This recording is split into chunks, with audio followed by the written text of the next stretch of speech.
Continuous probability distributions are used to model the severity or impact in operational risks or project risks, specifically the monetary losses incurred from each risk event.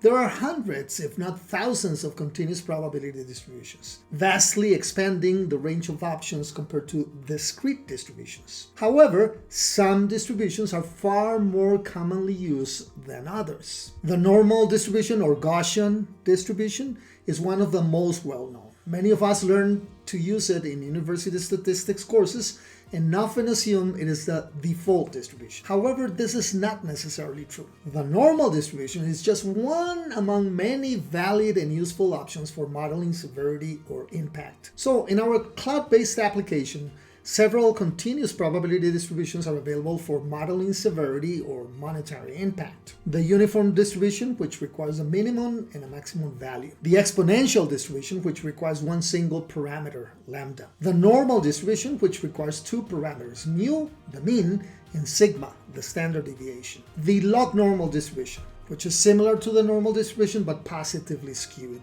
These first four distributions are considered parametric because they require users to supply one or more parameters, mu, sigma, lambda, to define their shape and range. In addition to parametric distributions, two empirical distributions are available, the triangular distribution and the PERT distribution. Both of them popularized by the Project Management Institute, PMI, in its PMP certification. These distributions are considered empirical because they do not require historical data for parameter calculation. Instead, they rely on expert judgment. Both distributions require three parameters: a minimum value, a most likely or most probable value, and a maximum value. With these three parameters, it is possible to construct distributions that reasonably reflect the uncertainty when historical data is unavailable. Empirical distributions are particularly useful in scenarios where explicit historical data is unavailable for calculating parameters